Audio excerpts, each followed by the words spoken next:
Bom, então hoje eu vou conversar com o André Albert, que é um profissional do texto que mora em São Paulo.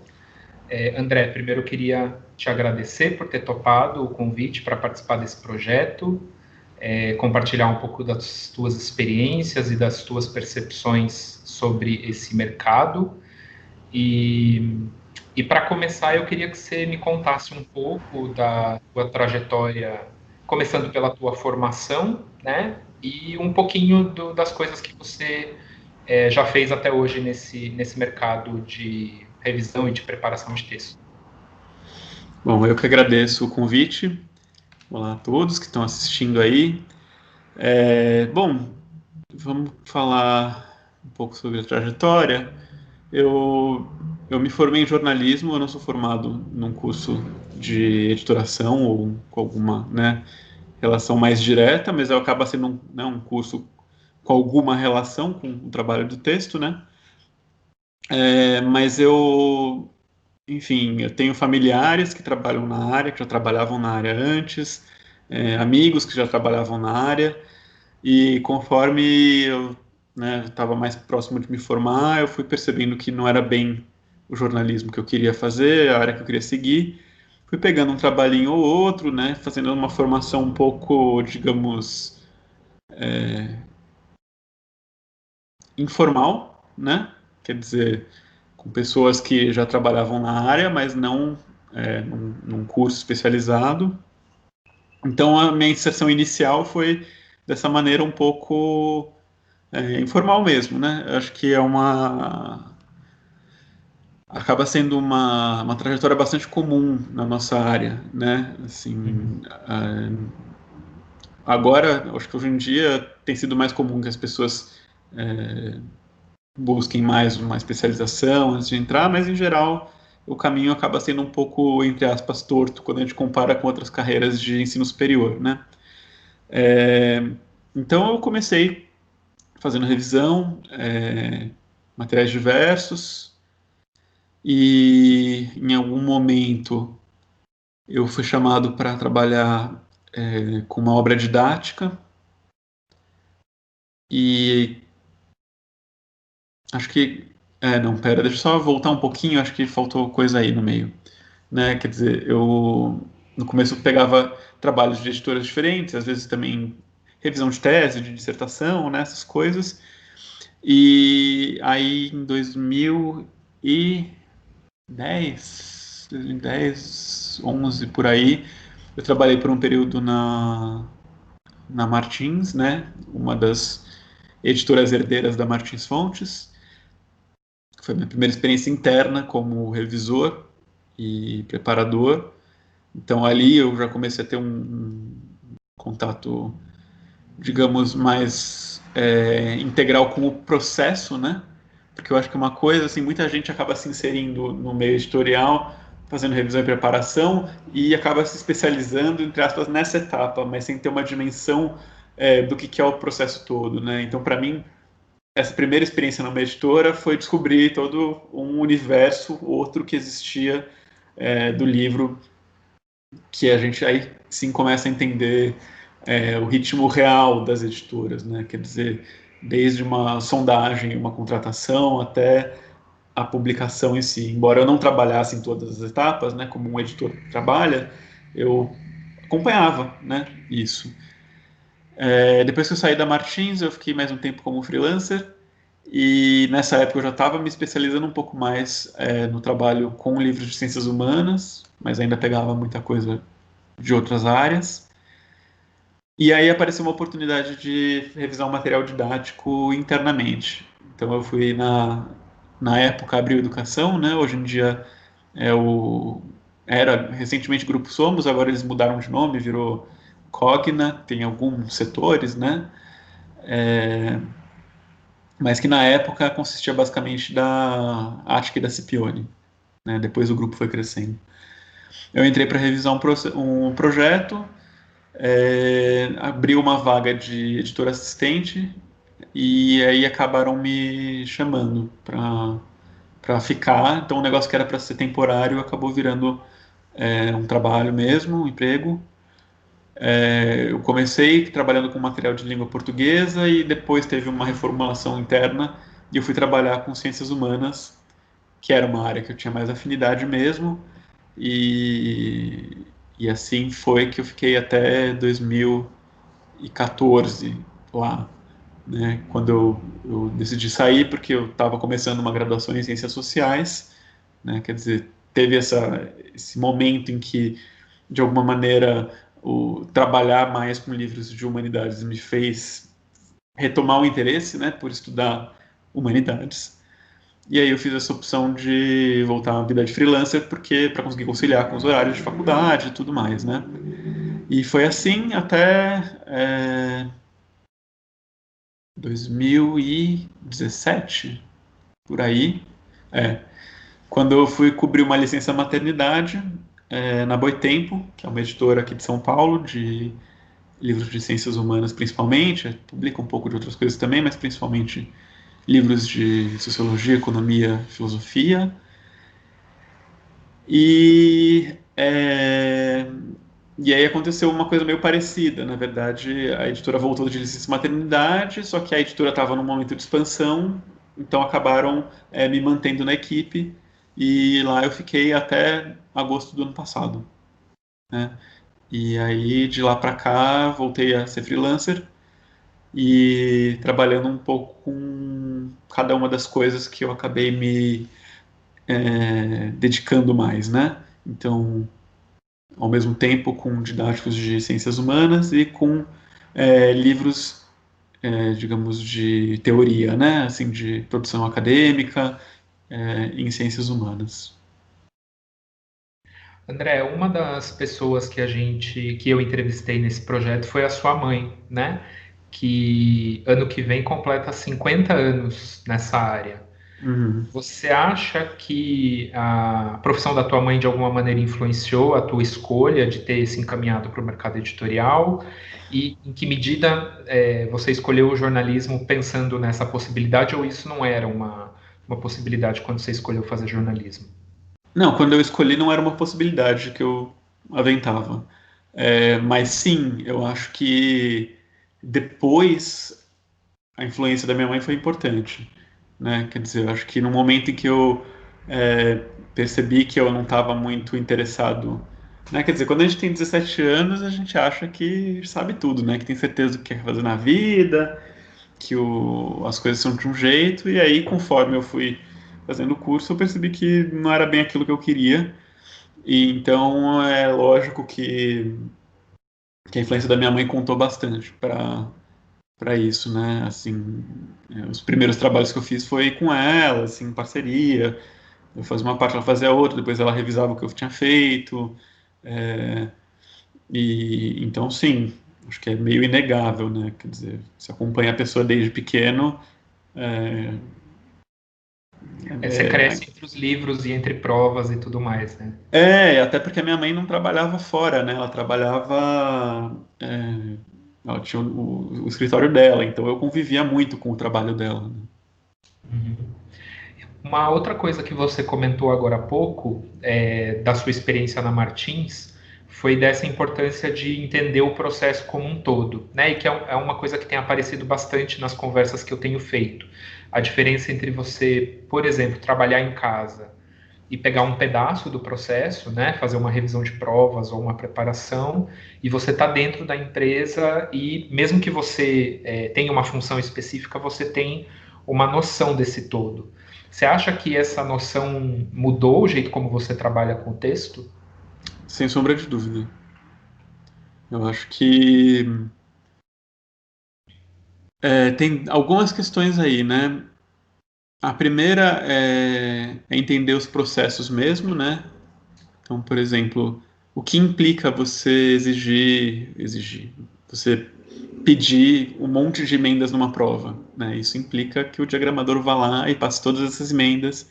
Você começa a ser um pouco mais seletivo, se você é uma pessoa que mexe muito, né? Ou então, se você é uma pessoa que mexe pouco, você começa a entender que se você não mexe mais cedo, isso aí vai dar problema mais tarde, né?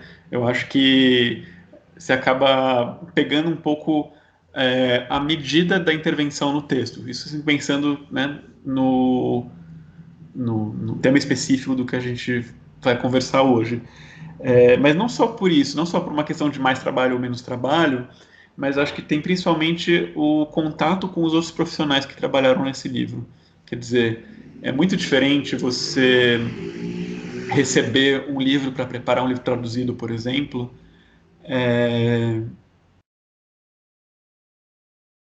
e só chegar ao arquivo, sendo que você não tem ainda muita experiência, e você conversar com o tradutor primeiro. Você ter uma ideia das escolhas, você ter uma ideia de quem é tanto, né, o autor, como o objetivo da escolha do livro, como as escolhas do tradutor. Você ganha uma visão do todo, né? O livro não é só o texto, né? Ele é feito de pessoas também, né? E de conhecimentos consolidados numa determinada área. Eu acho que, especialmente quando você entra numa editora que tem um catálogo um pouco mais circunscrito, assim, delimitado, de áreas que têm vocabulários próprios, a experiência de você estar numa editora facilita com que você se familiarize com esse vocabulário, né? Mas acho que principalmente a questão de você se entender como parte de um processo que envolve outras pessoas, que envolve o trabalho de outras pessoas, que envolve os conhecimentos dessas pessoas também, né? Sim, isso é interessante, né? Porque também uma coisa que apareceu nessas entrevistas foi a questão do aprendizado na prática, né? E de como esse convívio com outros profissionais faz toda a diferença nesse sentido, né? Você em casa trabalhando como freelancer, não só você não enxerga exatamente o que é o teu trabalho nesse processo, quem é que veio antes, quem é que vem depois, mas também o fato de que você, não tendo contato direto com essas pessoas, você não tem esse aprendizado do cotidiano. É claro que você pode recorrer, né, a essas pessoas para tirar Sim, dúvida e tudo sim. mais, mas não é algo que faz parte do teu dia a dia, né, esse contato. Uhum.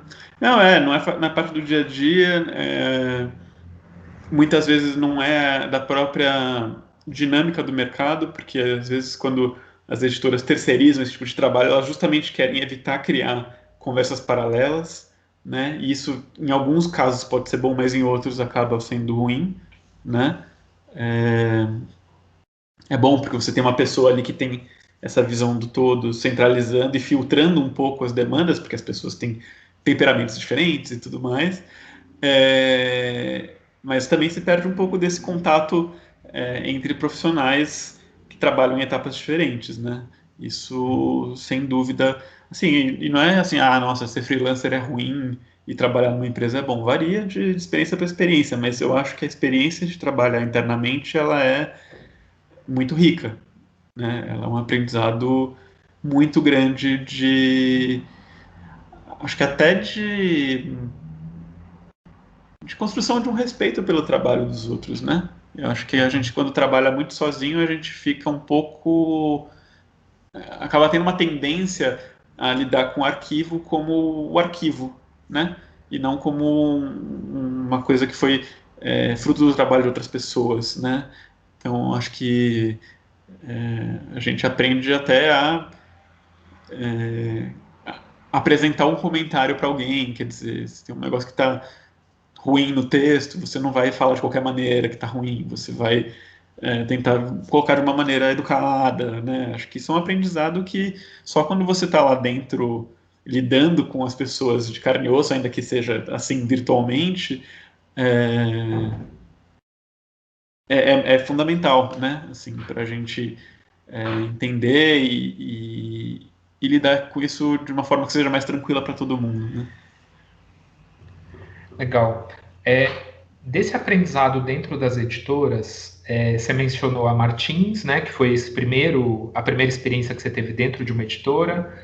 Depois você falou do Grupo Somos e também da Boitempo. Você teve essas experiências que são muito diferentes entre si. Hum. Poderia comentar um pouco dessas diferenças? Porque são editoras que trabalham em ramos muito diferentes, né, do mercado editorial. Sim. Na verdade, quer dizer, a Martins tem algumas familiaridades com a Boitempo, né, de catálogo, embora não seja totalmente semelhante. Acho que a Martins tem um leque um pouco mais amplo, né, de atuação. A Boitempo é bem uma editora de nicho, não só no tipo de publicação, mas na linha, né, das publicações. É, E é uma experiência totalmente diferente de trabalhar com livro didático. Eu acho que o livro didático ele é de fato o um mundo paralelo assim no mercado editorial, porque o processo é muito diferente, é uma estrutura muito grande, né? Assim, nas editoras de livros não didáticos, a gente está acostumado a ter uma equipe muito enxuta e que boa parte do serviço é passada para fora, né, desse trabalho com o texto, em que o material não tem tantas idas e vindas, que, na verdade, digamos assim, que é, os livros, a tendência é que os livros sejam mais autorais, no sentido de que o autor é o grande responsável por aquilo tudo, né? Assim, claro, tem uma outra coisa de editoras de não didáticos que são, sei lá, com ghostwriter e tal, mas tem uma figura ali que acaba concentrando muito da forma, da ideia, de tudo, né? E o livro didático, por mais que ele seja assinado por um autor, ele tem ali uma série de autorias, né? É muito raro que um único autor de coleção consiga escrever todo o conteúdo, escrever todas as atividades, né? Quer dizer, então geralmente você tem uma encomenda externa de atividade, ou você tem uma encomenda externa de sessão, ou você tem o editor trabalhando nesse material de uma maneira muito mais intensa, ainda mais agora que você teve uma mudança importante de paradigma, que foi a aprovação da base curricular,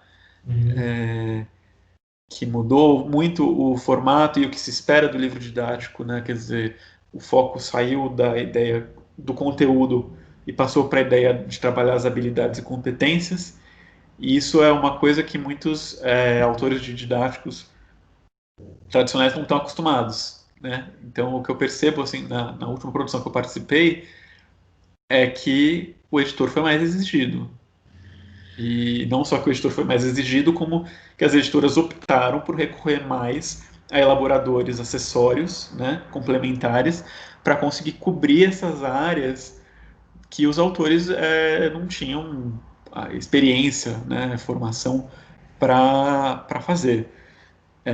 Mas principalmente a coisa do porte, né? Eu acho que o didático ele é um livro que, por suas características de texto e de prazo e de multi-recursos, ele exige um corpo de profissionais interno muito maior, ainda que hoje em dia se esteja terceirizando muita coisa. Também é uma área com muito mais dinheiro, né? Porque o Por conta das governo, públicas e tudo as mais. compras públicas, mesmo as compras privadas, mas principalmente as compras públicas, né? Quer dizer, é uma indústria de fato robusta, né? Assim, é diferente daquela ideia que a gente tem da pequena editora, do trabalho mais, digamos,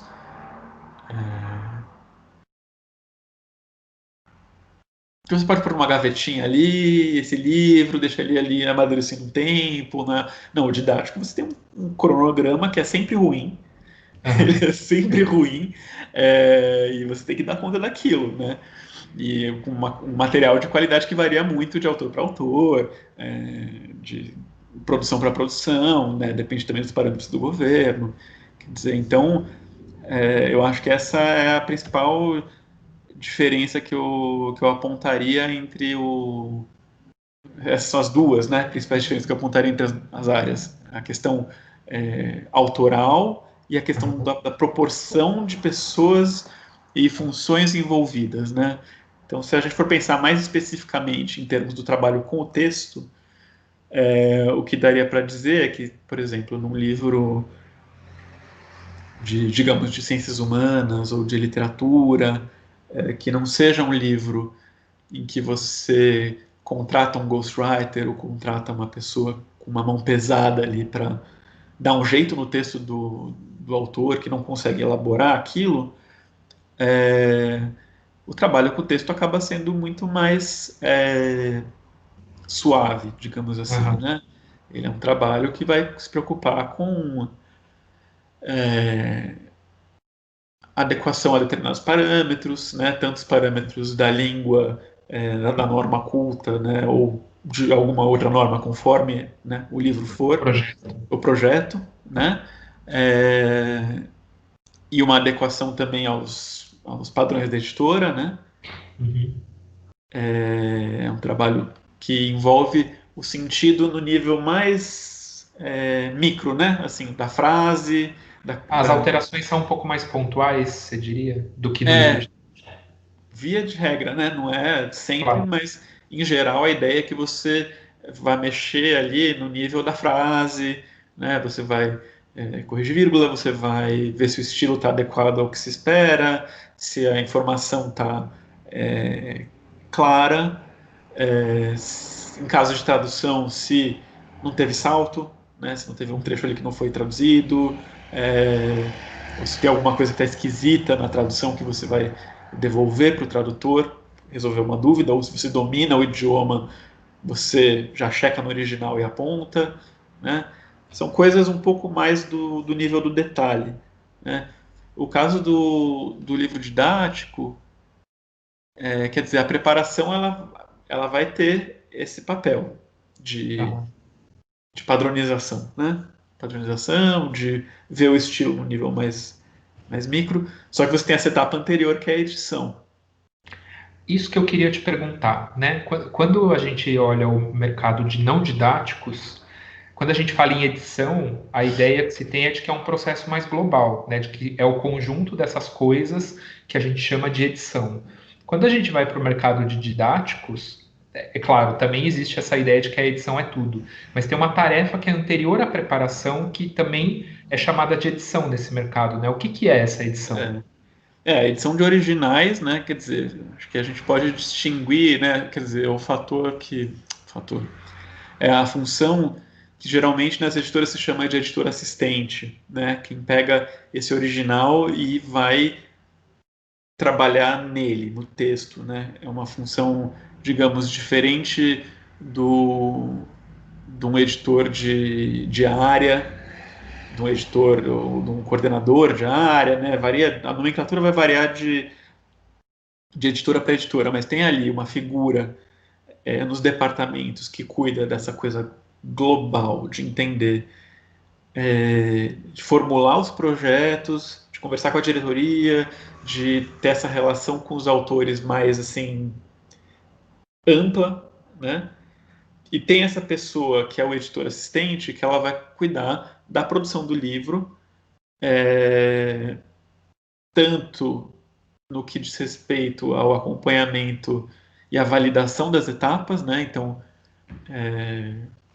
manda o original para preparação, voltou, você vai aprovar as emendas da preparação. Aí, tá aprovado, manda para arte. Mas assim, tem uma certa, como dizer, a hierarquia é um pouco diferente ali, porque quando você está numa edição de não didático, o editor responsável pelo livro, ele meio que está contratando todo mundo e as pessoas vão respondendo a ele, né? Nas editoras de didáticos você tem os departamentos, então você tem um chefe da arte, você tem um chefe da iconografia, que eles também vão colocar os seus limites, assim, né? Os seus parâmetros de eu consigo fazer assim, melhor fazer assado, não, tem que ser assim, né? É uma relação, ainda que o editorial tenha uma preponderância, né? Aham. Mas esse editor assistente, acima de tudo, ele vai fazer esse trabalho mais desgastante. Acho que dá para dizer isso. Não é desgastante, ele é mais desafiador, que é você fazer aquele original que é um arquivo de Word que vai depender muito do autor, porque os autores são cada um com uma trajetória, com uma experiência, com um ritmo de trabalho, entrar num formato muito consagrado, né? Quer sim. dizer, Que tem que obedecer certos padrões que são ditados de fora, né? Dos editais, da base curricular e tudo mais, né? exato, quer dizer, você tem.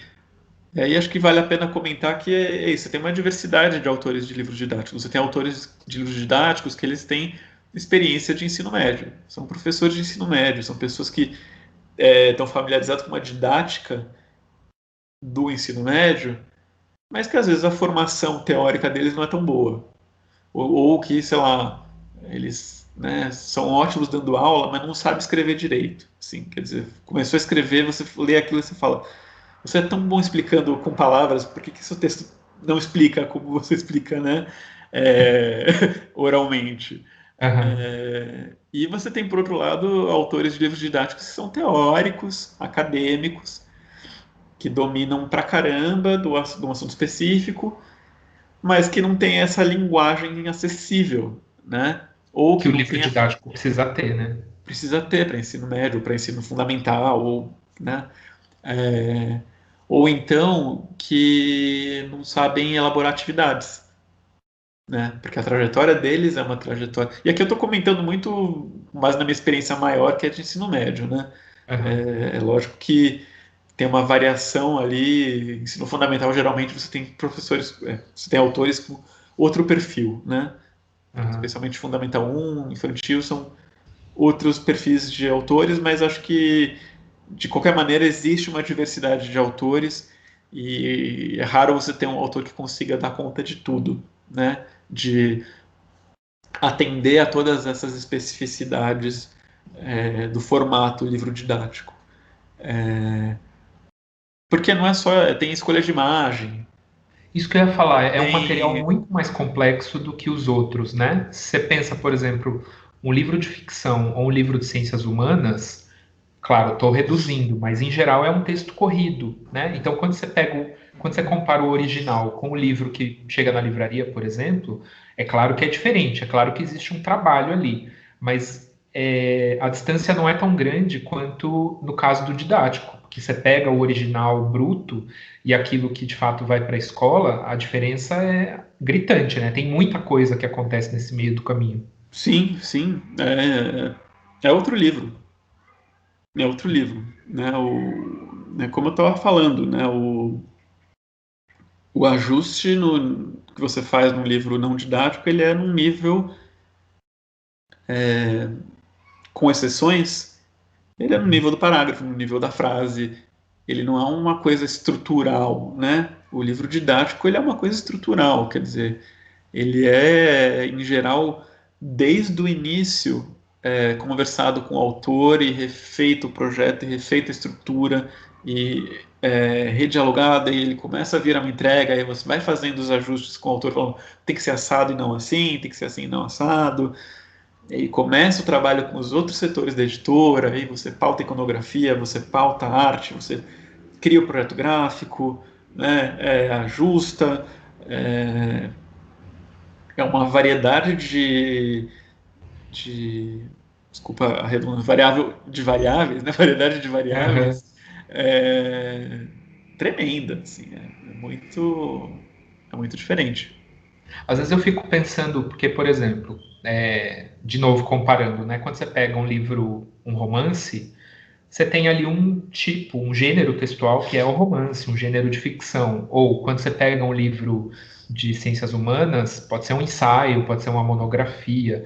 É uma coisa que é mais, entre aspas, simples, né, de editar. No caso do livro didático, você tem o texto, que é explicativo, você tem a imagem, tem o exercício, que é pergunta, resposta, você tem a parte que é o diálogo com o professor, você tem atividades externas, você tem o livro do professor, ou Sim, seja, uma série de textos diferentes que compõem um todo e que precisam se encaixar bem, né? Eu acho que esse é o desafio do didático, né?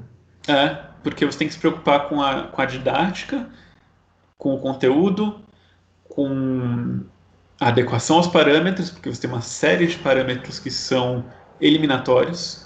Quer dizer, então, além de tudo, você tem que se preocupar não só em atender aquilo que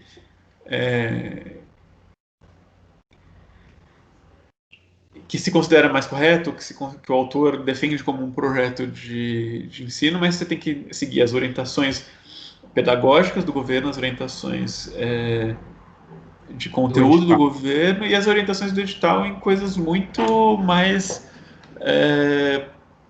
específicas. As imagens fazem sentido, elas são significativas, elas enriquecem o conteúdo, não se por uma imagem ilustrativa. Né? Tem que ser uma coisa que se relacione com aquilo que está sendo trabalhado, né? Que amplie o horizonte do aluno ali naquele texto. As atividades estão seguindo um caminho específico, o livro não faz propaganda involuntária de marca, tem uma série de coisas. Assim. É claro que, né, nesses aspectos que são, entre aspas, mais detalhes, a revisão está ali para amparar, né, os outros setores, porque aí você tem isso, né, a revisão é um departamento separado da edição. Agora eu estou falando aqui a partir do ponto de vista do editor de didático, que não é o mesmo ponto de vista da edição do não didático. Então você conta com a revisão para te dar um suporte nesses aspectos mais dos pontos eliminatórios, mas no fim a responsabilidade é toda do editor. Se der uma editor zica, é que vai dar essa visão global, né, do produto e cuidar para que os diferentes elementos se encaixem no fim das contas, né? Sim, sim.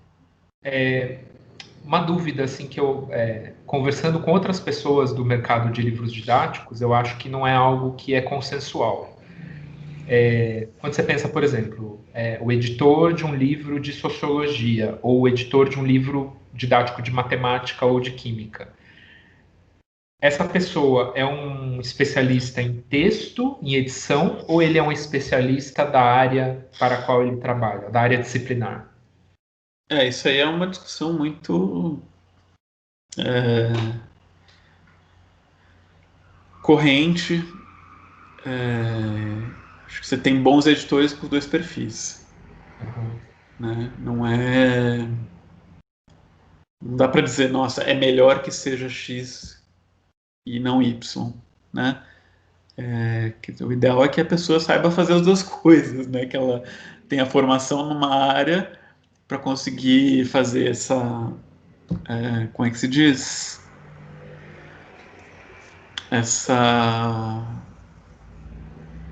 Eu gosto sempre da imagem da rede embaixo, né? Como você pensa no equilibrista, assim, né? Sei, tem que ter aquela amparo, rede, assim, né? o amparo. Mas tem que ser uma pessoa que sabe mexer com texto. Né? Sim, porque você vai ter autores que não vão saber. Né? Então você tem que garantir que aquele conteúdo vai ser exposto da maneira mais adequada para aquela faixa etária, considerando toda a variedade de perfis de estudantes do Brasil. Né? Quer dizer, é muito difícil, né? É interessante pensar nisso, porque no teu caso, né, você editou o livro didático de ciências humanas, né, durante muito tempo e trabalha com isso ainda. Ciências humanas, língua portuguesa, são áreas que, em geral, estão muito próximas da formação de quem trabalha com texto, né? Mas no caso de um livro de química, por exemplo, a coisa fica um pouco mais complicada. Né?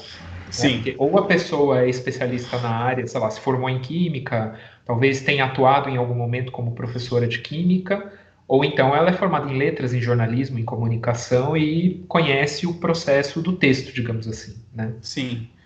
Eu acho que também depende um pouco, quer dizer, se você é um editor de uma ciência, de alguma área da ciência da natureza ou das ciências exatas, que não tem formação nessas áreas, mas você é uma pessoa com formação em texto, claro, você tem ali alguns recursos que podem te auxiliar. Primeiro que o contato, depois de um tempo, o contato com a área acaba fazendo você se formar um pouco nessa área. Você vai pegando as linhas gerais, né, digamos, da área. Segundo que a ideia é que todo o material volte para o autor depois, para ele validar. Então, acho que isso, de alguma maneira, minimiza o risco de erro conceitual, né? Você também tem o recurso dos leitores críticos, né? Uhum.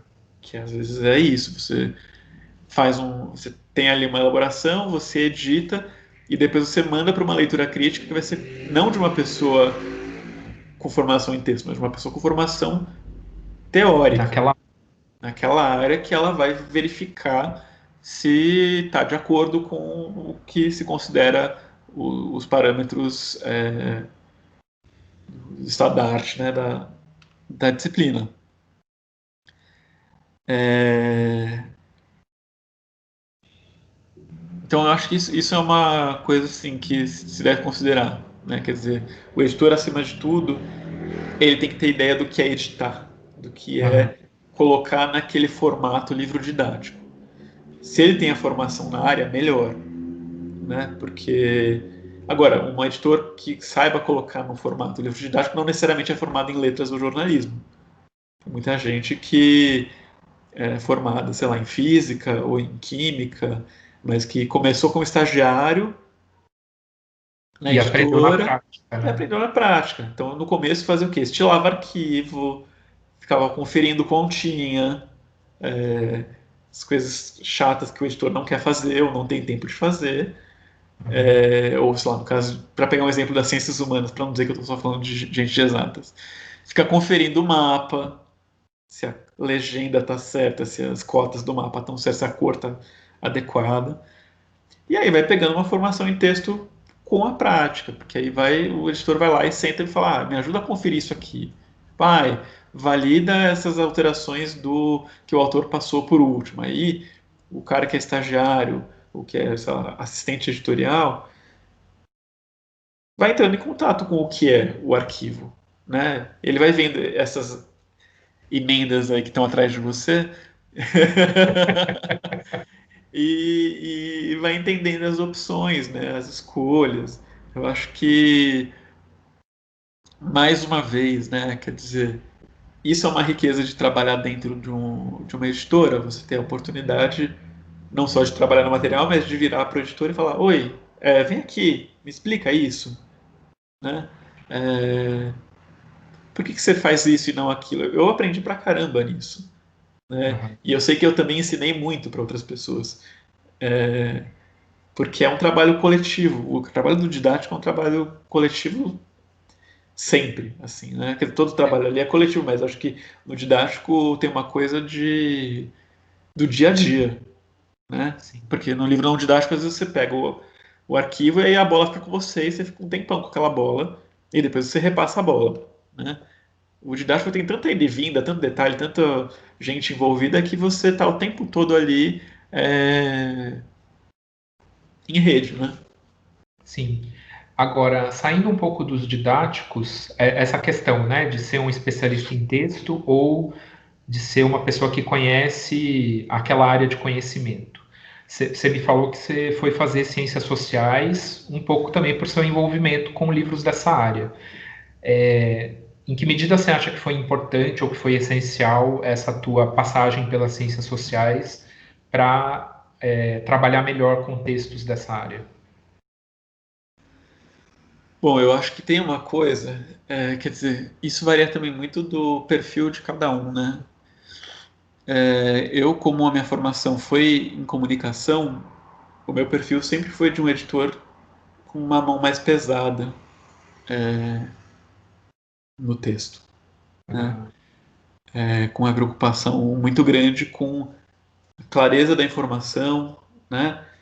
E acho que isso é ótimo, eu sou super a favor, mas eu acho que, pensando, e aqui fazendo realmente uma reflexão sobre o que foi a minha trajetória, mas acho que isso vale para muita gente. Os livros científicos, eles têm seus vocabulários, né? Então, às vezes, você não pode substituir uma palavra por outra. Você não pode simplificar, Que às vezes é um né? conceito, né? Às vezes é um conceito, às vezes o jeito o jeito de expor, às vezes faz parte da construção daquele conceito. Então, isso com certeza foi o principal aprendizado. Eu acho que quando eu entrei nas sociais, já fazia um tempo que eu trabalhava com isso e no contato com os autores eu já fui um pouco entendendo. Mas acho que aprimorou, né? Quer dizer, porque aí você de fato começa a dominar os conceitos que você vê nos textos, né? Então você sabe não só quando não mexer, mas você também sabe quando mexer e como mexer, ou como apontar para o autor, para o tradutor, para a pessoa ali que é responsável pelo texto anterior ao trabalho da preparação, qual é o problema a ser resolvido, né? Que às vezes não é só um problema de formulação da frase, mas é um problema de formulação do argumento.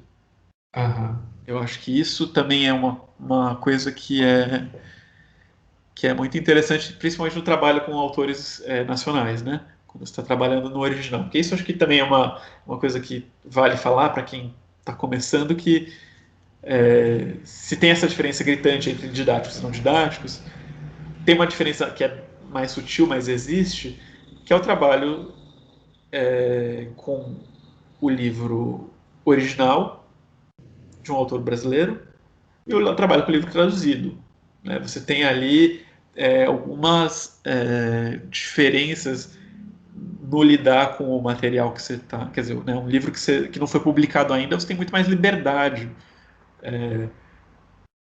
para propor alterações do que no livro traduzido, né? Quer dizer, é inédito. Se você percebe que tem um buraco ali que não está explicando bem e que seria importante ter um parágrafo a mais ali para ficar claro, ou inserir uma informação a mais para que aquele argumento se construa de uma maneira mais completa, você vai pôr um comentário para o autor. Escuta, escreve. Esse Ou, diálogo com o autor é possível, ou é mais direto, pelo menos, né? No caso do original nacional. sim. E então, assim, isso é uma coisa que você ter uma formação na área faz toda a diferença. Por um lado. Por outro, um leitor um pouco mais leigo, às vezes ele vai ter mais dificuldade de entender, então ele não vai ter tantos pressupostos. Por não ter pressupostos, talvez ele até tenha mais facilidade de pegar esses buracos de argumentação, né? E também de clareza, né? Talvez quando você é minimamente um especialista naquele tema, às vezes você entende um conceito porque você já teve uma formação naquilo e você passa batido por um problema, por alguma coisa que às vezes pode ser um problema do texto. No caso de um leitor, de um revisor mais leigo, ele vai travar naquela leitura naquele Ele momento. se ele for um bom revisor, mas sem formação na área, ele vai, não digo sem formação, né, assim, uma pessoa que tem uma familiaridade com a área, mas que não tem aprofundamento na área, vai perceber que tem um problema ali, né? Então, eu sempre brinco que eu demoro muito tempo na preparação de livros, mesmo de livros da área que eu. Nos assuntos que eu tenho mais interesse, que eu tenho mais conhecimento. Porque tem esse duplo exercício, né? Um exercício é o de você ver com os olhos de quem lê livros da área. E o outro exercício é você ler com os olhos de quem está lendo aquilo pela primeira vez, né? E isso é muito importante, quer dizer, claro, isso é mais importante se você está fazendo um livro de ciências humanas, mas que é mais voltado para um público geral. Tem, Aham. né? As editoras às vezes têm umas coleções que são mais De de divulgação. difusão, divulgação, né? E num livro que seja mais academicão, assim, né? Aquela publicação da tese, essas coisas assim, geralmente você espera uma linguagem um pouco mais, não digo hermética, mas um pouco mais voltada para o especialista, né? Aham. Mas de qualquer maneira, é importante que tenha uma clareza, né? Claro. Então, essa leitura dupla é importante. Eu acho que você mudar a chavinha, né? Você ficar, pá, li uma vez desse jeito, agora deixa eu ler de outra vez de outro jeito. É, puxa, isso é muito importante, né? E eu acho que o preparador, ele. Essa é uma coisa que eu sempre bato na tecla. O bom preparador, ele faz isso, ele lê o texto se preocupando tanto com os aspectos formais como com o conteúdo, né? Não é só uma correção, não é uma coisa que você vai só pôr na forminha ali corrigir vírgula, corrigir ortografia, ou dar uma... Não, o texto tem sentido. Muitas vezes o editor que está dentro da editora, né, o responsável pelo livro, ele não vai ter tempo de ler cuidadosamente o texto, ele vai dar uma leitura geral, né, porque ele está cuidando de muitos outros livros, está cuidando de aprovar projeto gráfico e de resolver negociação com autor e de sei lá o que mais. Então, o preparador ele tem que ter esse olhar muito atento e levantar as bolas. E aí depois o editor vai receber aquele arquivo e vai falar, tá, isso é verdade. Ah, isso aqui não, é porque eu conversei já com o autor e eu sei que não é isso. Né? Quer dizer, o editor vai fazer esse filtro depois do que o preparador apontar. Né? Mas o preparador ele tem que pelo menos se dar esse benefício da dúvida que você falou, né? Assim, de pelo menos se perguntar se é daquele jeito mesmo, se não é, né? Mesmo nos casos em que ele não possa tomar a decisão final sobre o modo como o texto vai ficar, que pelo Sim, menos ele possa levantar essa questão para passar ou para o tradutor ou para o editor que está cuidando da obra, né? sim, sem dúvida. E aí, quer dizer, eu acho que isso é especialmente importante quando é um livro inédito, né? Quer dizer, não que não seja importante fazer esse tipo de trabalho num livro que já foi publicado, num livro antigo, mas aí o recurso vai ser outro. O recurso de solução de problemas vai ser outro, né? Às vezes você tem um texto antigo, você não vai, foi traduzido, você não vai modificar o texto. Você não tem nem, o autor já morreu, você não tem nem como perguntar para ele. Posso mudar, posso mexer no que você falou? Mas você pode pôr uma nota. Se tem um Aham. buraco ali, você pode pôr uma nota falando, olha, então aqui você equivocou. É X e não Y.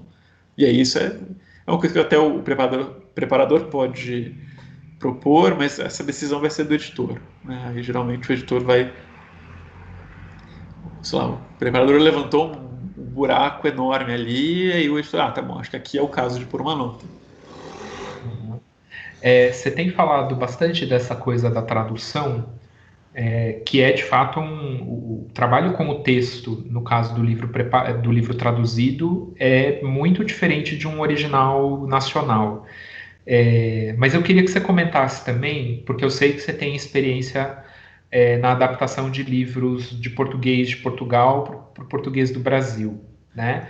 Também existe essa sutileza, né? Não é É. simplesmente o livro traduzido e o livro nacional. Você tem aí esse português de Portugal que nos ronda também, né?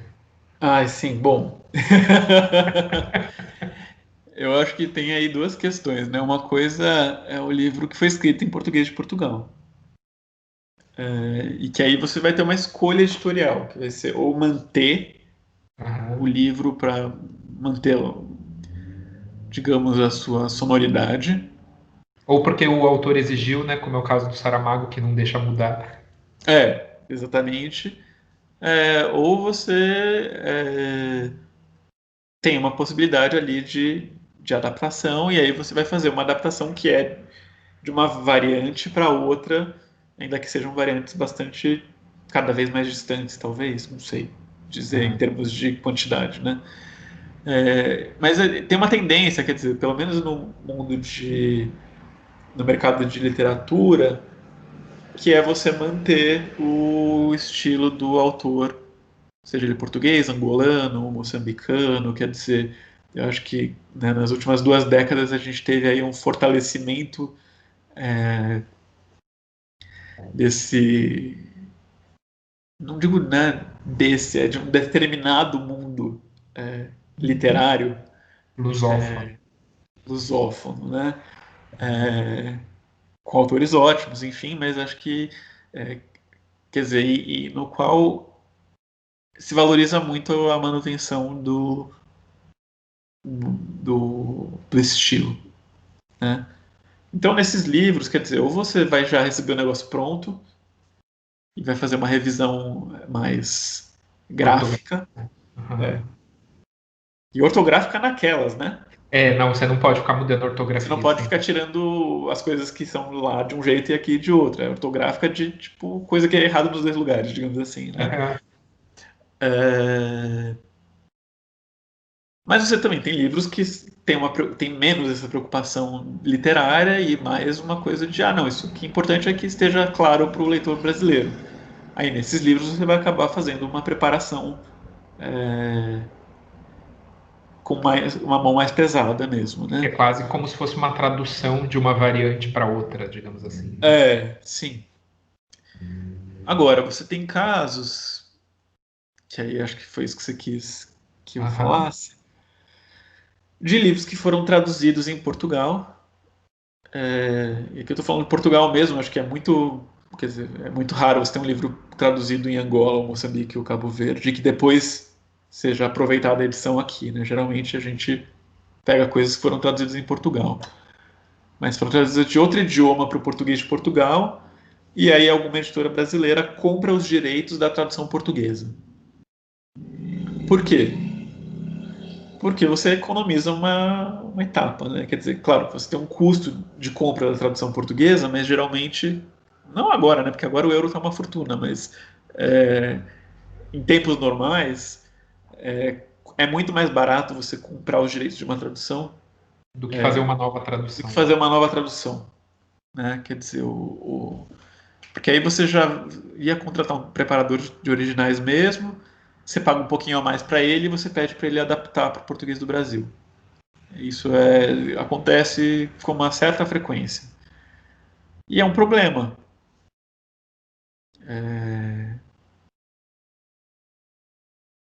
Estou sendo um pouco enfático demais, né? Não digo que seja um problema, nossa, gravíssimo, mas é que, de fato,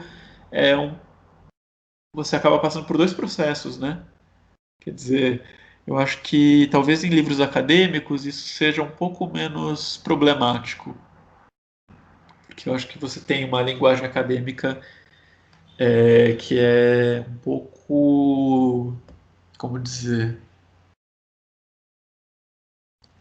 a cabeça na elaboração de um texto acadêmico é meio parecida nos diferentes lugares do mundo. Então você vai fazer realmente adaptações que são menores. É diferente de um livro de literatura, porque o livro de literatura, se ele tem diálogo, se ele tem, né, elementos de informalidade, aí você cai num nível de, de adaptação de um idioma para outro, digo, né, do original para o português de Portugal, Uhum. que é um. E aí você vai ter um outro nível de adaptação que é do português de Portugal para o português do Brasil. Porque a linguagem coloquial é muito diferente. E eu não Né? sei se é isso que você está falando também, mas eu acho que a tradição de tradução em Portugal é muito diferente da tradição de tradução no Brasil, né? Também. Às vezes a gente sente, lendo mesmo livros que foram publicados em Portugal, que as soluções que os tradutores encontram lá são completamente diferentes das que os tradutores fazem aqui, né? Eu sempre menciono no meu livro e menciono no outro texto o caso do livro do Becker, O Mundos da Arte, que tem um capítulo que no original se chama Editing. E eu li em espanhol a primeira vez esse livro e a tradução que eles fizeram era La Edición. E Uhum. aí no livro que foi traduzido em Portugal, esse capítulo se chama A Obra e Sua Versão Definitiva. Ou seja, a ideia de edição se perdeu no título do capítulo, porque lá se decidiu traduzir desse jeito, não sei porquê, né? é. Eu acho que faz sentido. E, e é isso, quer dizer, são escolas de tradução diferentes, às vezes. Nesse exemplo que eu estava dando de literatura, né, a prosódia é diferente, a sua visão do que é uma fala coloquial no Brasil é muito diferente do que a visão que o português tem de uma fala coloquial, Que né? pra gente Então, pode soar muito culta, inclusive, né? exatamente. Quer dizer, o livro que eu trabalhei era isso. Eu lia aquilo e eu falava, gente, isso aqui eu não me sinto no Brasil, eu me sinto no século, quer dizer, ou eu me sinto no Brasil do século XIX, Uhum. né? Então, e a ideia não é essa. Então, quer dizer, o preparador acaba tendo nesse tipo de trabalho muito mais coisa para pensar, né? é muito difícil você chegar num resultado satisfatório. Porque você não está trabalhando de um outro idioma para o seu, você está trabalhando de uma outra variação do seu idioma, né? Então, acaba sendo um trabalho quase de tradução mesmo, Aham. né? Bom, Com mais voltando. pegadinhas, digamos, né? Sim, sim. Voltando à questão da preparação, né? Eu não te pedi para você sistematizar o que é que faz o preparador, mas você foi dando aí umas dicas, né? Assim, umas deixas de quais são as preocupações que o preparador deve ter. É, é uma preocupação completamente diferente da de um revisor de provas, né?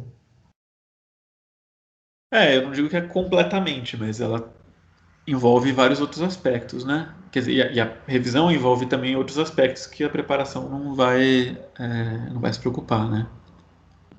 Quer dizer, a revisão vai se preocupar também com aspectos gráficos, né, da mancha, o preparador não vai ter que se preocupar, mas quer dizer, a ideia é que o preparador resolva o máximo de problemas para que o revisor não tenha que se preocupar com eles e se preocupe com questões mais gráficas, né? Então, eu devia ter feito eu tenho a minha colinha pronta do curso e eu esqueci de pegar. Mas vamos ver se eu consigo retomar assim de improviso. Eu acho que muitas vezes as pessoas, quando pensam em revisão e pensam em preparação, elas se concentram na ideia de que o preparador e o revisor eles são profissionais preocupados com a norma, né? E eu não gosto de pensar assim. Eu acho que o preparador ele não está preocupado com a norma, ele está preocupado com a adequação. A adequação a quê? Aí entra um trabalho de fato entender o que é aquele livro, quem é o público daquele livro, do que fala aquele livro, é, em que linguagem esse livro tem que falar. E aí sim tem as prescrições de correspondentes a isso, fora os padrões da editora, né? Então, quando eu digo isso, estou pensando, por exemplo, que é um livro com uma linguagem mais informal, um best-seller, um livro de ficção juvenil, ele não vai seguir norma culta. O preparador não vai ficar aplicando norma culta num livro desse perfil. A não ser que o editor decida pautar assim, mas em geral vai ter essa conversa inicial antes do início do trabalho, que vai ser de definir qual é a linguagem esperada para esse livro. E o preparador vai fazer essa adequação. Não é uma adequação à norma, é uma adequação pensada. Ela tem um trabalho ali de entender o que se quer daquele livro, né? Então isso vai depender do nicho de mercado, do tipo de livro, né? Tem todas essas variáveis. Mas existe um trabalho que é de preocupação, claro, gramatical, que aí vai depender né, dessa escolha de nível da linguagem, digamos, de formalidade, ortográfica, com certeza, de clareza, essa preocupação da clareza do sentido, a preocupação de seguir os padrões da editora, mas assim, de novo, manual de padronização, manual de estilo, não é escrito na pedra, né? Quer dizer, é uma referência. Aquilo vale para linha geral da editora, mas cada livro vai ter suas especificidades, né? Às vezes tem casos que o manual não prevê. Né? Quer dizer, as editoras também têm manuais muito diferentes. Tem editoras que têm assim, manual de 100 páginas, que é um saco, porque você tem que ficar consultando cada coisinha ali e tal. Porque tudo está prescrito ali, né? Tudo está prescrito ali. É bom, mas é ruim. Né? É menos coisa para deixar como dúvida, mas você tem que ficar lá o tempo todo vendo. E tem manuais que são muito sucintos, e aí você vai olhar, putz, isso aqui não está previsto, então o que você vai fazer? Você vai definir a regra, você vai definir o padrão. E aí você pode ter uma conversa com o editor para isso. Né? Você acha que o preparador é, tem aí uma medida, né, assim, de diálogo do preparador com o editor no decorrer do trabalho. Você não vai ficar mandando e-mail a toda hora para o editor, senão ele vai querer te matar. né? Mas tem coisas que precisam ser consultadas antes, porque se você define um padrão de uma coisa que não é tão acessória e depois o editor recebe aquilo e está em desacordo com uma coisa que é considerada importante, ele vai ter todo o trabalho de desfazer as emendas ou então de refazer as emendas, né? Quer dizer, então às vezes vale a pena uma conversa rápida antes, porque vai ser menos trabalho para os dois. Vai poupar trabalho para o preparador e vai poupar trabalho para o editor, né? Então isso vale às vezes para definição de parâmetros que não estão cobertos ali ou para especificidades daquela obra, né? Eu acho que isso por isso que eu digo assim, manual é uma referência, ele não é uma Uma camisa de lei, força, né? uma camisa de força, né? A ideia é que ele ajude, que ele dê linhas gerais, e não que ele atrapalhe o que o livro precisa ser, né? É muito interessante isso que você falou, porque eu acho que a pessoa que está começando na profissão, ela tem a tendência de achar que certas normas podem ser aplicadas indistintamente a qualquer livro, né? Então, por exemplo, quando você fala da norma culta, ok, a norma culta acho que a gente aplica ela em 90% do que se publica, mas existem livros específicos em que certas coisas não estão previstas na norma, né? Certos graus, sei lá, uma coloquialidade, colocação pronominal, né, que na norma culta tem um jeito de ser que não cabe, né, em certos livros. É. Também outros, né? Eu estou pensando, por exemplo, na Imagina, você ABNT. vai ficar pondo Mesóclise em diálogo. Não faz É. sentido. O caso da ABNT eu acho que é outro exemplo interessante também, né? Porque tende-se a pensar que todo livro acadêmico deve seguir a ABNT, porque a ABNT é a norma que a gente aprende na faculdade e todos os nossos trabalhos têm que estar na ABNT. Mas, na verdade, quando a gente vai olhar os livros, as editoras têm normas muito diferentes, né, para citação e referência. Sim, é o inferno do preparador, porque cada uma tem uma regra e eles têm que ficar lembrando, assim, nossa, esse é dessa editora, então a regra é essa, né, e não aquela. Ah, nessa aqui usa vírgula, naquela outra usa ponto, né? Então assim, podia ter um grande acordo, né, assim, das editoras para facilitar um pouco, mas Com o infelizmente não é Supremo, assim, com com o tudo, né? Supremo com tudo, assim, né, com a CBL, com tudo, né? Assim, não tem. Tudo bem que, assim, em geral, os padrões das editoras são mais simples que a BNT. Aham. Isso é um ponto positivo, né? Assim, acho que a BNT ela é muito minuciosa, tal. Às vezes tem muitas editoras que quando vão padronizar referência bibliográfica preferem um padrão um pouco mais enxuto para garantir mais acessibilidade mesmo, né? A preocupação ali não é de indexação, Aham. é outra coisa. Então, sim, sem dúvida. Mas o que eu ia falar, além dos pontos que eu enumerei, né, eu acho que tem, lógico, o que eu já cansei de bater na tecla, que é a preocupação com o sentido das frases, perceber se tem ambiguidade, se, né, essa leitura que o preparador precisa fazer, ela precisa ser uma leitura atenta. Aham. E no caso de livros traduzidos, em geral, os editores preferem passar para preparadores que têm algum nível de conhecimento do original, Aham. né? Acho que talvez em editoras mais comerciais nem tanto, mas nas editoras de livros acadêmicos com certeza. Tem uma escolha ali que é de preparadores que têm familiaridade ou com o assunto ou com o idioma do original, para que eles possam fazer pelo menos esse cotejo de início e fim de parágrafo, né, para ver se não faltou nada do texto.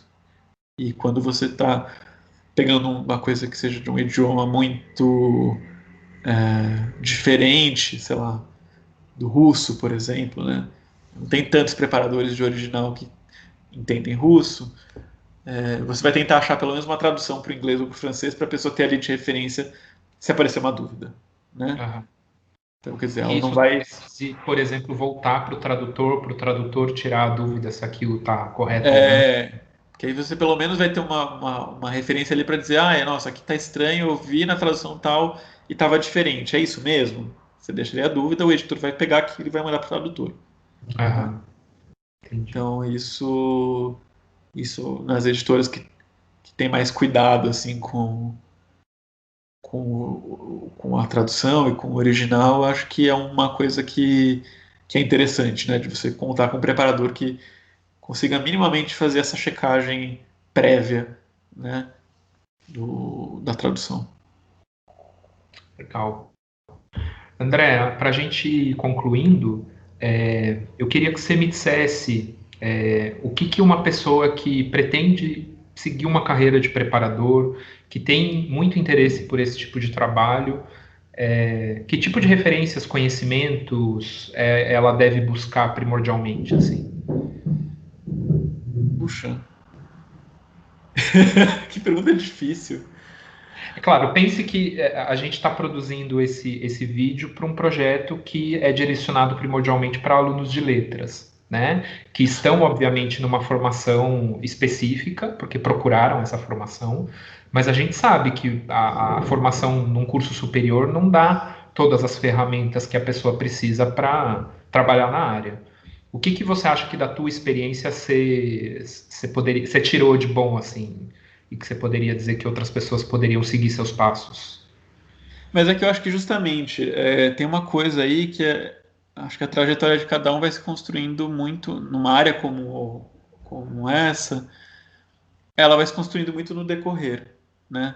Então eu acho que tudo bem, assim, eu acho que quem se forma na área pode ir atrás de livros de referência, de livros que discutem, né? Eu acho que você, o pessoal que pesquisa com você, é, tem reflexões muito interessantes, que é uma coisa que eu acho que eu diria que me fez falta no começo, né? Quer dizer, a minha trajetória inicial foi muito empírica e, e isso é bom por um lado porque você vai se especializando naquilo que você vai trabalhando, mas por outro lado, acho que tem essas reflexões que a produção acadêmica propicia e que hoje em dia são muito mais é, abundantes do que Sem 10, dúvida, 15 anos atrás, sem dúvida.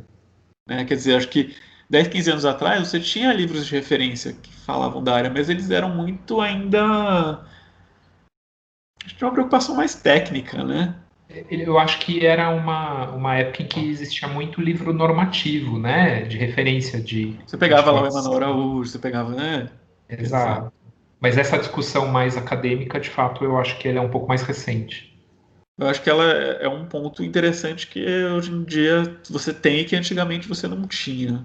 Né? Eu É. acho que, quer dizer, então eu não estou falando assim do que eu digo com base na minha experiência, pelo contrário, o que eu digo do que faltou na minha experiência foi ter essa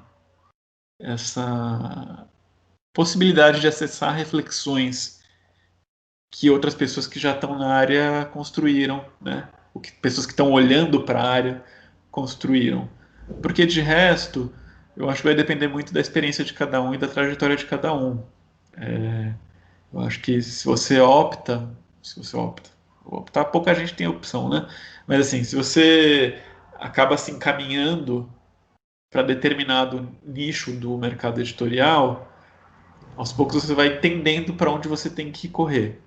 Quer Aham. dizer, se você começa a trabalhar muito com livros de uma área específica do conhecimento, você provavelmente vai querer ler sobre essa área do conhecimento e não sobre editoração. Você já está Uhum. formado em editoração. Você já tem uma base ali do trabalho, das ferramentas de trabalho com texto, que depois da sua experiência prática a sua experiência prática vai refinar esse trabalho com texto, e aí você vai querer completar com outra coisa, que é o Aham. conteúdo, que é, né, esse conhecimento conceitual. Se você vai trabalhar com um livro didático, aí a construção realmente é muito na porrada do dia a dia. Assim. Você vai apanhar muito e aí você vai entender como resolver os problemas conforme eles vão aparecendo, ou que tipo de precauções que você tem que tomar para evitar que os problemas aconteçam. Né? Aham. Eu acho Aham. que principalmente isso que a gente vai aprendendo com o trabalho na área. Então, eu não sei, assim, dizer o que... Vou perguntar mais especificamente, né, do que eu conheço da tua trajetória. Eu sei que você conhece minimamente um certo número de línguas. Você acha que esse conhecimento de diferentes línguas, mesmo que seja pequeno, faz diferença para o trabalho com texto? Ah, sem dúvida. Sem dúvida. Eu acho que ele amplia as possibilidades, né, de trabalho. Ah, Quer dizer, você dominar um idioma, como eu falei para você, né, no, agora há pouco, tem editoras que vão privilegiar um preparador de texto que saiba falar o idioma do original, né, ah, porque vai conseguir já levantar as dúvidas, já levantar as questões. Você, às vezes, né, quer dizer, por melhor que seja o tradutor, às vezes vai passar um falso cognato ali, né, uma palavra que foi traduzida de um jeito mais ao pé da letra, uma palavra que tem dois sentidos, a pessoa traduziu em um, e aí você já fica meio com o pé atrás, porque ali talvez o outro coubesse melhor, né? Então ah, a possibilidade de você fazer essa consulta ao original e levantar o problema, isso sem dúvida é um fator que diferencia o profissional, ah, né? Que vai trabalhar naquele livro. Então eu não tenho a menor dúvida de que conhecer línguas é uma etapa importante, assim.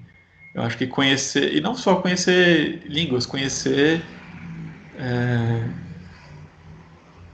estar minimamente por dentro do que se debate sobre linguística, sobre sociolinguística, quer dizer, entender de que maneira você pode ter diferentes usos da mesma língua, né, conforme o livro. Acho que isso é uma coisa importante também, né, ah, para você não sair aplicando a torta e a direito estilo igual nos livros, né, para você entender as diferentes adequações que você pode fazer, você tem que ter repertório, né? Então uhum, você tem que ler quem está falando disso e também ah. ler obras de gêneros diferentes para você entender como é que isso se reflete, né, na prática. Tem uma coisa de conhecimento geral aí também, né?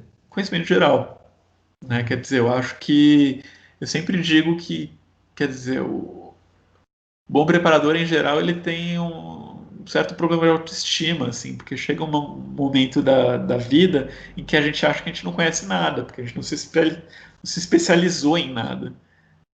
Mas na realidade é justamente essa falta de especialização que permite que a gente faça um trabalho de qualidade, porque você consegue ter esse olhar pensando nas diferentes dimensões. Você tem conhecimento suficiente para se aproximar daquele texto e entender o sentido dele, mas você também tem esse olhar fresco, né, de quem está de fora e consegue ver esses pontos obscuros aí na formulação da frase, na exposição de um argumento, etc. Isso que você falou, eu acho que essa última ideia é muito interessante, porque é esse caráter ambíguo da preparação, né? Ao mesmo tempo que é um leitor que tem que estar minimamente familiarizado com aquele universo de referências que o texto apresenta, ele precisa ter esse olhar fresco que você falou, né? De ter a capacidade de se estranhar também, né? De achar um negócio esquisito e É, de buscar soluções para aquilo que está soando esquisito naquele texto, né? sim. Muito bom. André, eu quero te agradecer então por ter topado participar desse projeto. Não sei se você quer dar algumas palavras finais. Ah, eu acho que quero dizer boa sorte. É uma área muito interessante. Acho que espero que as pessoas tenham ótimas experiências. Elas vão ter experiências ruins também, já vou avisando. Mas acho que faz parte. E, enfim, agradecer novamente o convite. É sempre um prazer falar sobre. Tá bom. Então, obrigado, André.